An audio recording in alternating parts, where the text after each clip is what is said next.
कि सब के सब जो पार्लियामेंटेरियन साहिबान थे उनका ताल्लुक रूलिंग पार्टी से था और कोई भी शोर नहीं था कि इलेक्शन 3 महीने के अंदर होगा या नहीं होगा। इसी तरह से था। होना ये चाहिए मीर साहब, बेसिकली तो ये है केयर टेकर सेटअप बड़ा गैर जमहूरी है। केयर टेकर सेटअप हरगिज़ नहीं होना चाहिए। केयर सेटअप से जो प्रोविज़न है ये अमेंड होनी चाहिए। ये ज़िया साहब के दौर से आया, फिर आगे क्योंकि 88 में सबसे फर्स्ट टाइम आ गया था जो 70 और इसके कंसेप्ट, ये जो है ना इसका होना ये चाहिए 62(1)(f जिसके तहत नवाज शरीफ साहब डिस्क्वालीफाई हुए और फिर इमरान खान साहब पे भी लगी, ये भी जनरल जैसा। लेकिन वो जो केयर टेकर सेटअप है इसका ये देखो, Australia, New Zealand, America, UK, even India, इसमें कोई केयर टेकर सेटअप नहीं है। इसका हल यही है कि आप इलेक्शन कमीशन को मोर ट्रांसपेरेंट करें, इलेक्शन को मोर ट्रांसपेरेंट करें, इलेक्शन कमीशन को मच मोर इंडिपेंडेंट करें। दूसरा, इंडिया की तरह करें। हमारा इलेक्शन कमीशन बहुत ओवरबर्डन हो गया है। हमारे इलेक्शन कमीशन में हमने कॉन्स्टिट्यूशन में अमेंडमेंट करके आर्टिकल 140A डाल दिया और इलेक्शन कमीशन पे हमने डाल दिया कि आपने लोकल गवर्नमेंट के इलेक्शन भी करवाने। इंडिया में लोकल गवर्नमेंट के इलेक्शन सारे उनके प्रोविंशियल और स्टेट के जो इलेक्शन कमीशन है वो कराते। हमें भी चाहिए उस तरस पे जाएं और ये केयर टेकर सेटअप नहीं होने चाहिए। और इस वक्त जो ये कह रहे हैं कि हम असम्बली 2 दिन पहले डिज़ोल्व कर दें ताकि 1 महीना, मुझे ये भी मुनासिब नहीं है। Let the assembly complete its tenure now on that date और इलेक्शन 2 महीने के अंदर अंदर हो। तो आप 60 दिन के मैं समझता हूँ कि 60 दिन के लिए आते, इसीलिए आइन के तौर पर उसको लिमिटेड इख्तियार दिए। आपको लगता है कि यानी कि 60 दिन पूरे हो जाएंगे अक्टूबर में पूरे हो जाएंगे जी, तो अक्टूबर से पहले चेयरमैन तहरीक इंसाफ जिनके आप वकील हैं वो डिस्क्वालीफाई हो जाएंगे? उम्मीद है इंशाल्लाह ताला। इनकी कोशिश तो बड़ी है लेकिन डिस्क्वालीफाइड नहीं होंगे।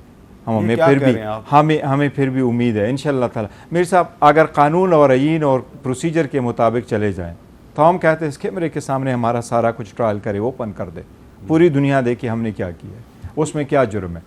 लेकिन मेरा जुर्म किया है, लेकिन आप तो जब ट्रायल तक पहुंचने नहीं देते, आप तो उसको डिले करने की कोशिश करते हैं। आप तोशाखाना केस को देख लें, उस पर तारीख हमने तारीख है नहीं, आप उसमें वकील हैं जी। मैं आप उसको जिक्र करूँ और सुपर स्पीड से, आज भी मैंने जज साहब से आर्ज किया कि सुपर स्पीड से हमारा केस चला है। हमें तो इतना तक मौका नहीं मिला। कल मुझे नोटिस 342 की स्टेटमेंट दी और आज के लिए कहा गया था कि आज और अपना 342 की स्टेटमेंट रिकॉर्ड करवाएं। बाकी लोगों के ट्रायल इन्हीं अदालतों में चलते हैं, वो कितनी जल्दी में चलाते हैं। लेकिन और इस पे तोशाखाना केस की 37 या 38 हेयरिंग्स हो चुकी हैं जी। तो चेयरमैन तहरीक इंसाफ मेरे ख्याल 3 या 4 दफ़ा हैं, 3 मरतबा आए हैं। लेकिन इस केस में आने की जज साहब ने खुद अपनी तरफ से प्लीडर मुकर्रर किया और ट्रायल चलवा लिया। लेकिन ट्रायल एविडेंस से 2 उनके गवाह थे, वो कंप्लीट किए। एक और केस भी इसी तरह का पेंडिंग है। एक और केस इससे पहले है और हमसे पहले यहाँ फाइल हो चुका था। उस केस में इलेक्शन कमीशन ने आज तक तारीख नहीं ली। 1.5 साल हो गए, आज तक उसमें चार्ज हुआ है। वो कौन सा केस? गिलानी साहब का, यूसुफ रज़ा गिलानी साहब के उसके बेटे का। उन पे क्या चार्ज है? तोशाखाना का ही है।